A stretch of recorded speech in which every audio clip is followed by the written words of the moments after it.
Buying versus renting, money date. Welcome everyone. I'm playing an awesome song in the background. It's called Grande Amore in Italian. Grande Amore. Hi Wanda, thanks for joining. I've got an exciting topic for you today. So let's get to it. How are you guys? I actually went to see these guys. It's a group called Il Volo. I love it because they are amazing voices, and so they're singing these love songs in Italian. Listen, just for a quick second, and we'll get to money questions, I promise you.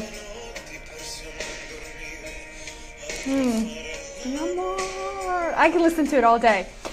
Good. So, money date. It's Wednesday. I love it. Thanks for joining me. Those of you who are here for the first time, thank you. Welcome. Glad to have you here. My regulars, you guys are awesome. Thanks for coming back. And it's been another week. It's been fantastic for me. I hope it is for you as well. Hi Lori, thanks for hopping on. Now you guys here, you know the rules. You have to participate. So drop a note in the chat, drop an emoji. I love to have a discussion with you. I've got an exciting topic. We're talking about buying versus renting. I know this is a topic that everybody wants to weigh in.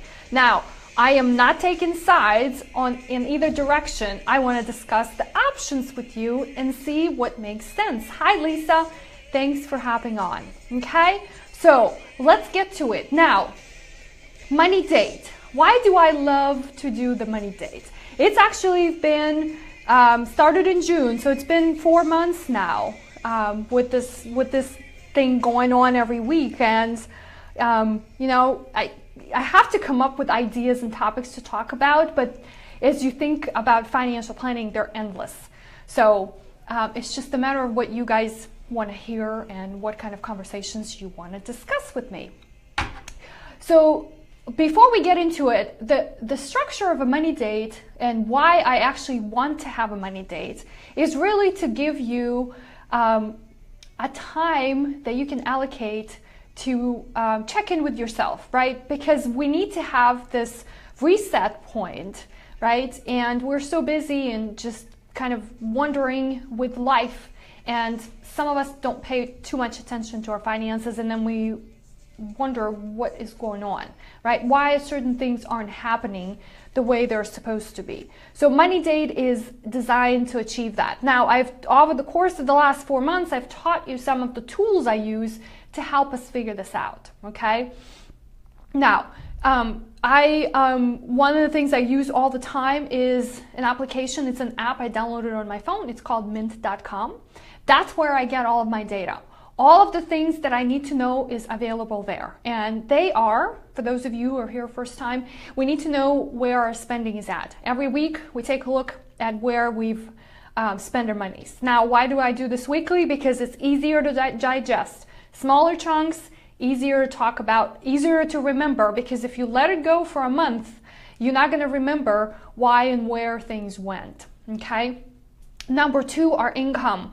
I know that for some of you it may seem a little crazy, even though if you're getting a paycheck every 2 weeks, but I bet if I had to ask you a question, you probably wouldn't have a good idea.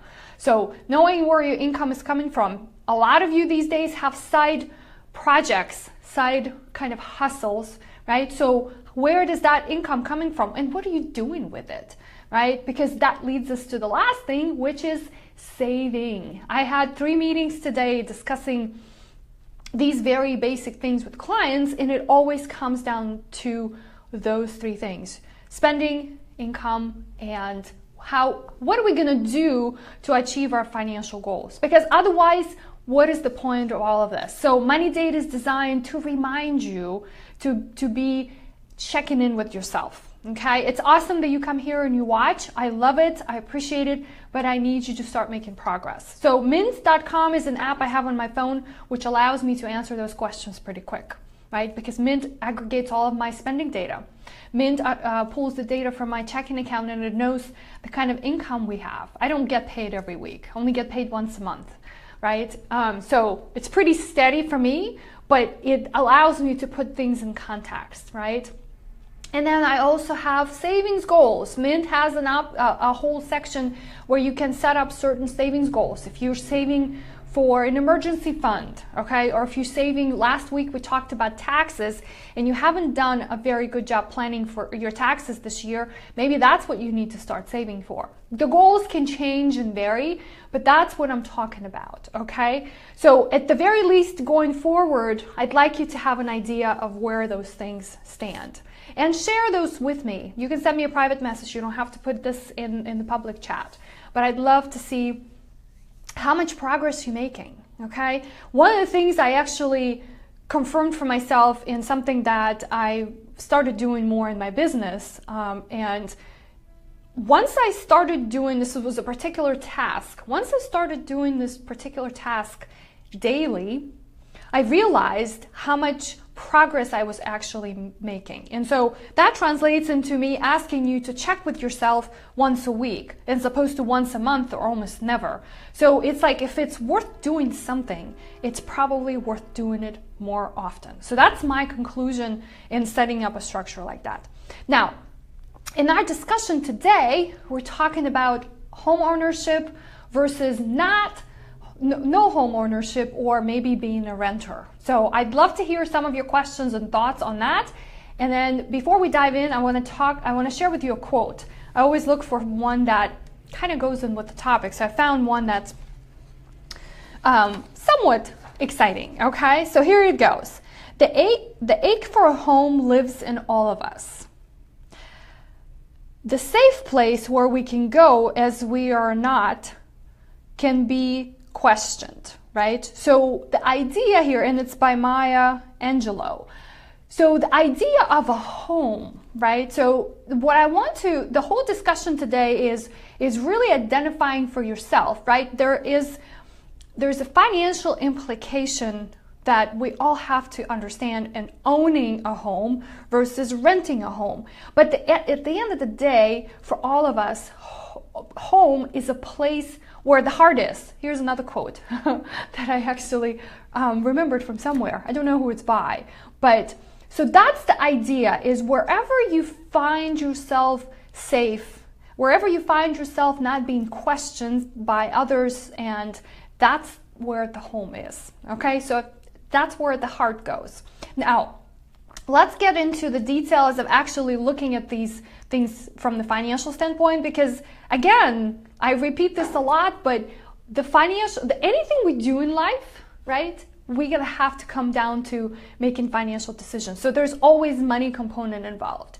But I want you to think about this first from the standpoint is, where is your heart at, okay? Because it could be a scenario that's really practical and makes a lot of financial sense for one person, but it could be a very different scenario that makes sense for another person, and you can argue all day about it. So one of the things before I get in is I'd love to know what has been good in your week. You know the drill. For those of you who are coming here regularly, what has been good? You know, guys, gratitude is something that has actually transformed a lot of things for me. And so my biggest win this week is actually has to do with where this gratitude idea is coming from and all that. So I've been participating in the Mastermind. Mastermind is a gathering of people that have interest in improving themselves, right? Whether it's professionally, personally, all kinds of areas in your life that you want to be to have people to help you get better, to help you elevate, to help you grow, and to help you change. So I've been participating in this mastermind since April, and that's where actually the writing gratitude journal and all those things kind of came about. And the idea of having a gratitude express at least one around your finances, right? Because a lot of things I hear during my conversations with clients they're not exactly negative things, but it's not always positive. I want to share this with you because I had an interesting conversation with a prospect today on the phone, and it's almost nobody ever says this, But I know a lot of people want to achieve this. And this woman says, you know, I'm not doing well with my finances, but I want to get better. I actually want to be a billionaire. And I'm thinking to myself, wow, this is a crazy goal this woman has. If she says she wants to be a billionaire, that's awesome. How is she going to do that? I have no idea, right? But this conversation and what she's telling herself is quite a bit of a shift.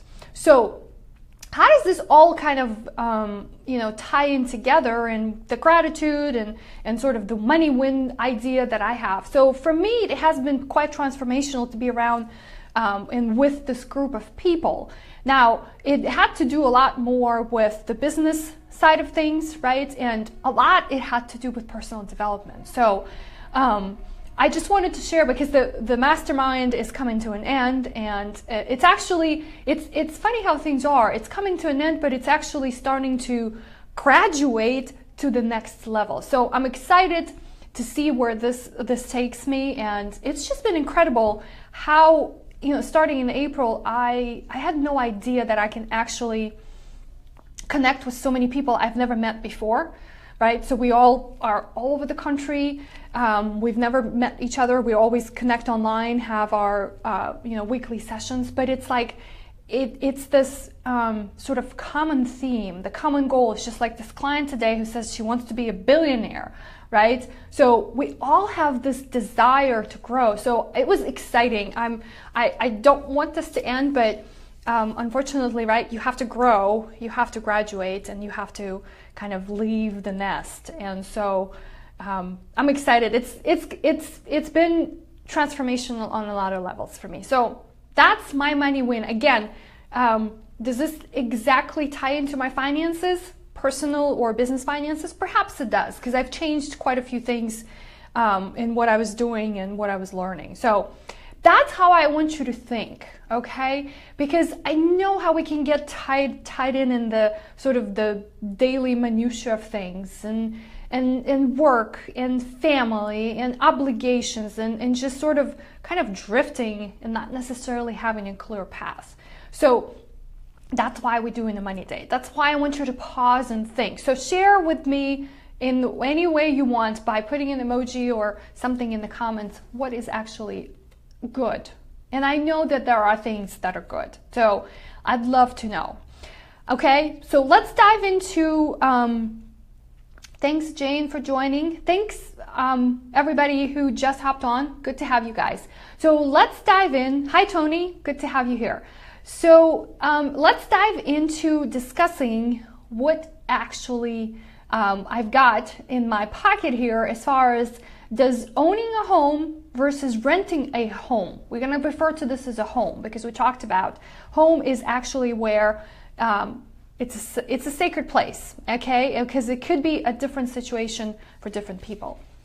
So where I want to start is that the ownership of owning a home, right? This American dream. And you guys, many of you know that I wasn't born in this country. So this idea, right, when my family immigrated in the early 90s, and it's not even that, right? It's for many Americans who were born here, this idea of owning a home, right, is something that's sort of been transformational, right?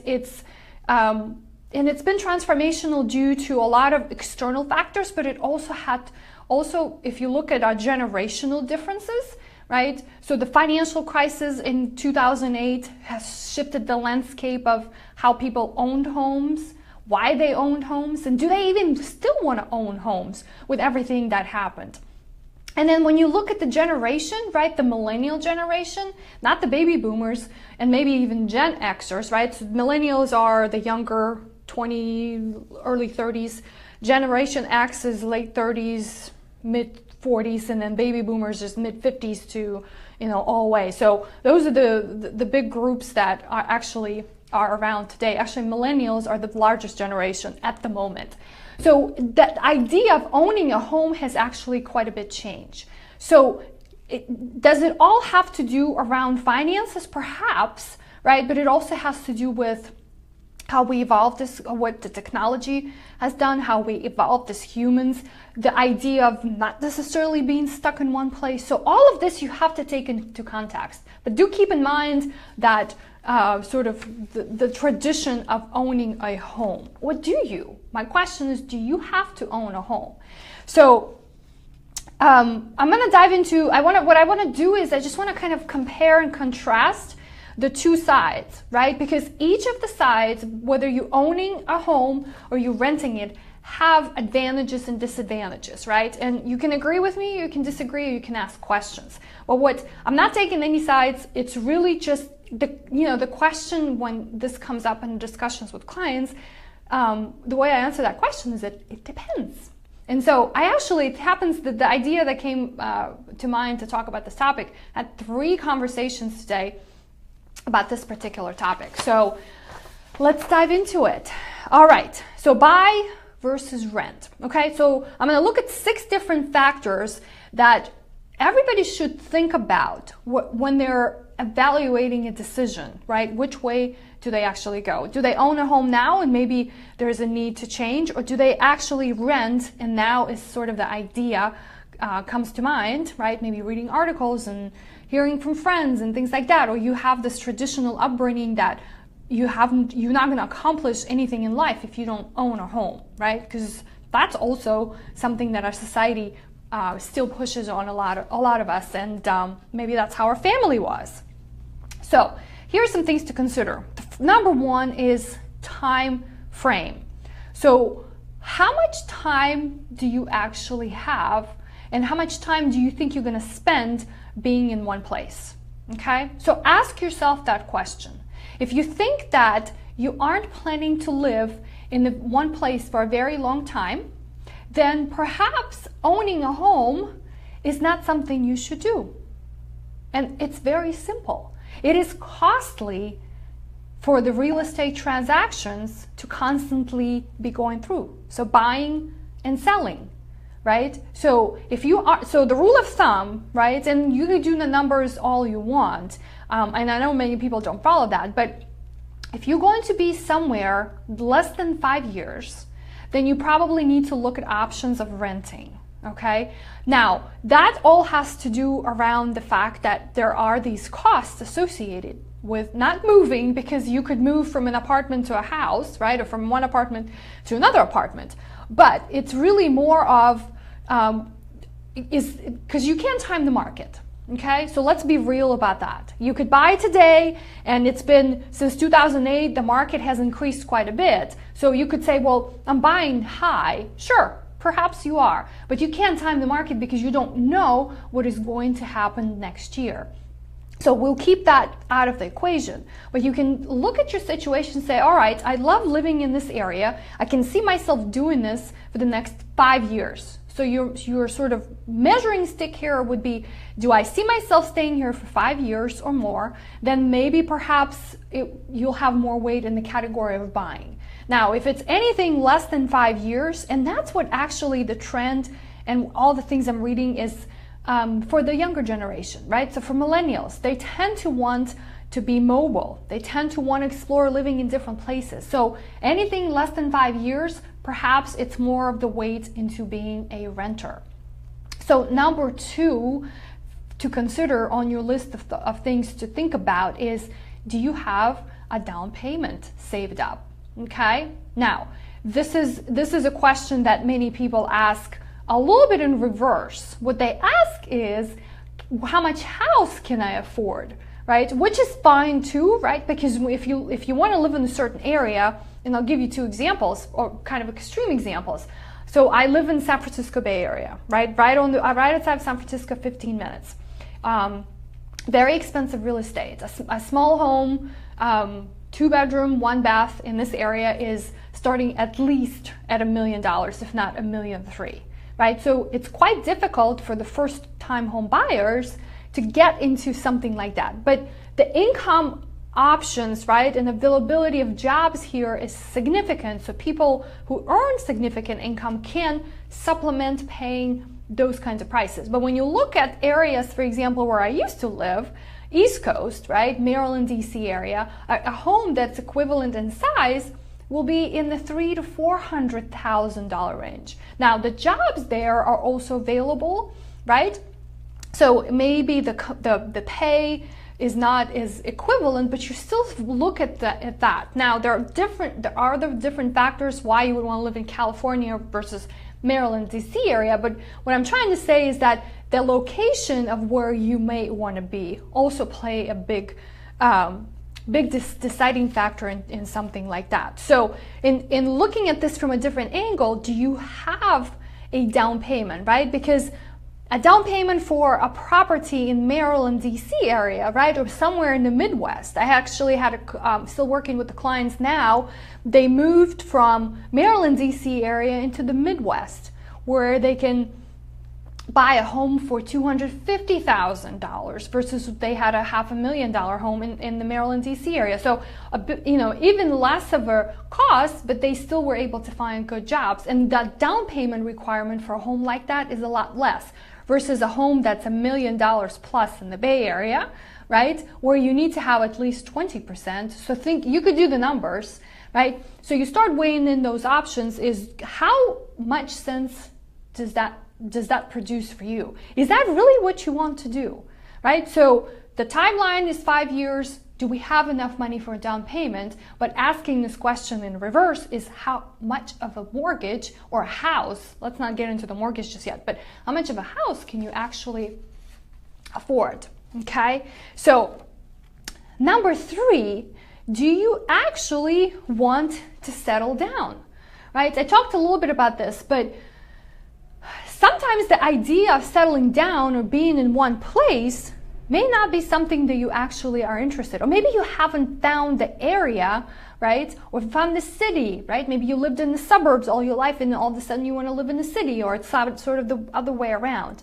So if you haven't really identified what it is that you want, obviously buying in the place that you don't know that you want to be may not make sense, okay? So some of these aren't exactly financial decisions, but believe me, these are the factors that you have to consider in buying. Now, obviously, if you have a family and you need a place to live, a lot of this comes down to just that, right? Because in some areas, it may be more advantageous to rent, right? Or maybe buy, right? An example of going for my clients who are actually moving from East to Midwest, they do have a family, and so renting a home was not an option. They didn't quite find good options there. So it was a bit of a reverse, right? It was much more advantageous for them to buy. Hi, Livy. Thanks for hopping on.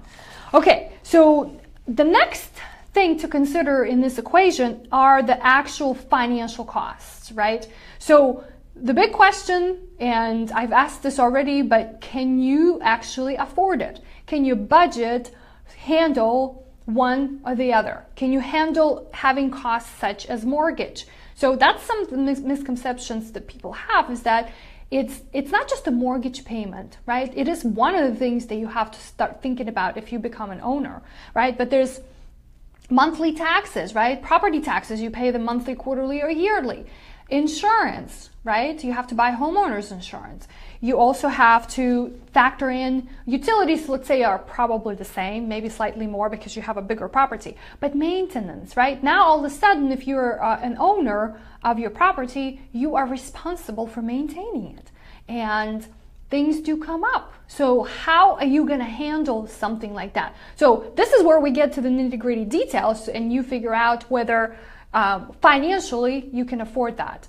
Now, don't let yourself be fooled by this idea that, oh my gosh, I'm going to be able to deduct some of these costs on my taxes at the end of the year. Yes, it is true, you can. But the very first thing you have to know whether you can afford it on the very basic calculation. You have enough income coming in, you have enough, you have expenses that are not exceeding your income. Okay, that's the first thing to figure out.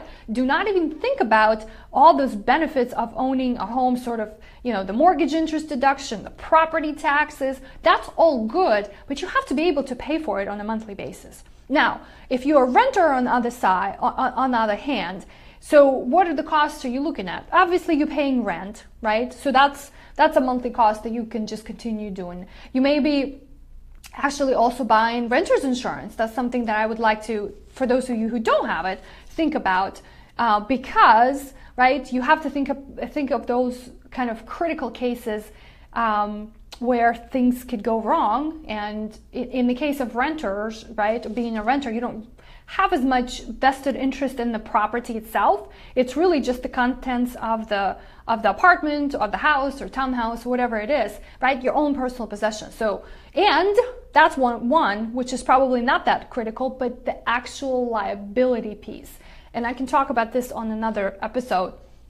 But so that's it. So we have a mortgage payment and we have a renter's cost, right? So most likely, right? And again, it's really like, it depends on the area, because renting here in this area, it could be, you could buy a house for the amount of rent people pay here if you went, if you move to the Midwest or if you move to the East Coast. So, but again, we talked about this before, right? You have to figure out for yourself, what is it that you want? So sometimes financial ramifications and calculations, when you actually sit down to do this, show completely different picture. My client earlier today had a question about buying a rental property, and this is so true, especially in California. So the conclusion that we have is that there is no cash flow, okay, that exists here because the property values are so high. So when you want to buy a property, you actually, in order to produce cash flow, that means there's something left over at the end of the month when somebody pays you rent. You have to put a lot of money down. So, and having that discussion with them, it's like, it's the same calculation. How much are you going to be able to afford it on a monthly basis? So again, remember, I'm always coming back to the basics, is what can you afford? Now, the next thing I want to discuss is that, have you found the area that you actually want to live in? And this is probably not the financial side of things, but more of the emotional component, right? Because sometimes decision about being in a certain area, and it ties into, okay, can you be there for more than 5 years? Then perhaps you can put your roots down, right, and settle in. But if you aren't really thinking about being in that area because it's not something that you could see yourself being there, because maybe you're a single person or just a newly married couple and you plan to have family, right? So there are lots of different situations. Or maybe it's the opposite, right? Your kids are grown and you're just all of a sudden finding yourself that being in a suburban area and owning a big home is not something you want to do. So it's like, it's the opposite. Maybe you want to downsize, but now that you're downsizing, do you have to buy? Maybe you want to go in and live in the city and rent a cute, apartment or something like that, that gives you all the flexibility, right? You want to be in the area. So those are the things to consider. It's definitely much harder to do something like that as far as the ownership goes. But of course, it's, if you get into the being a renter, right? That's something that you can just kind of go and not think about too much. You can rent for some time and then just move on. Now, of course, there are costs that are associated with moving and the emotional side of things. I get all of that, okay? But think about first, and the most important one is the financial ramifications of that. Now, hi, Emily, thanks for hopping on. So the last sort of thought, right? Because we can argue all night long that maybe perhaps being a homeowner in the long run is the more advantageous scenario, but we've seen what happened before, right? So I'm not exactly saying that that's not an option for many of you, but I want you to be objective in looking at those scenarios. So so the last point I want to make from the investment standpoint, what I want you to think about or not to think about is that a home is not an investment. Okay? So just understand that, because the very pure definition of an investment, so if you just open up a web browser and just Google what is an investment, right? You're going to find that an investment or type of an asset that considers to be investment is something that produces income. So when you own a home, how is that an investment at the end of the day? Now, you could say, oh, Anna, right, it is an investment because I'm going to pay down my mortgage and I'm going to have equity, and then I can sell it down the road, and I'm going to make all this money. True, I am not denying that. But do you guys remember what happened in 2008? What happened in 2009 when people wanted to sell their homes, but they couldn't? So that's my point exactly. An investment is something that brings income today, regardless of when it's going to go down, up in value or down in value, right? So when you're looking at it from the perspective of increasing the value, we call that gambling, right? Because that's really what we're doing, because we can't guarantee in the market that that's going to take place. So if we remove that thought from the process of determining, right, or qualifying home is an investment, then we can be a little bit more objective, right? Because at the end of the day, home is where your heart is supposed to be. So if your heart is somewhere where you don't necessarily own it, should you feel bad about yourself? Are you not accomplishing some big goals in life? Probably not. So I kind of look at it from a different angle, right? Maybe it makes all the financial sense in the world for you to do that. But if you don't check off those boxes for yourself, then why are you going to do it? So, because I know it's hard, right? And you can read 1,000 articles online on this topic, but I think it comes down to very simple things that you have to decide for yourself. Obviously, numbers don't lie, but there's other components that go into it. And as I was saying earlier, the world is changing. The mobility, right? The flexibility is what a lot of people want. So my comment earlier about a home not being an investment is true when you actually own a home and you live in it. But when you rent, right? Or let's say you are the landlord who actually owns the homes or the apartments or whatever it is, right? That's an investment, because that right away gives you the cash flow. So think about that. One of the mentors I have, his name is Grant Cardone. I talk about him quite a bit. And his idea, obviously he invests in a lot of real estate, but his idea, and I kind of agree with that, is that, and it may depend really more on the area, because you can argue with me and say, well, in the Midwest, maybe this equation may not work, but the idea is that you rent where you live, right? And you own so that other people can rent from you, because that's the type of investment that you want. Hi, Victoria. Thanks for hopping on. So that's all I really have for you. I'm not taking any sides in particular, because it really depends on what your personal situation is. And I don't want you to be sort of kind of like, closed-minded and thinking, okay, oh my gosh, I haven't achieved a big goal in life because I don't own a home. It's not necessarily true. There's other ways, right, how you can make money, how you can accumulate wealth. And I want you to be open-minded about it. So let me know what questions you have. Let me know what thoughts you have. Maybe you perhaps disagree with one of the comments that I've made about actually being a renter or being a homeowner, right? I'm open for discussions, right? It's not like we have to take sides, because this is where it gets really fun and interesting. So I appreciate you joining me. It's been a fun ride, but do not forget, right? For those of you who are joining later or watching this on replay, do not forget why we actually come together on the Money Date.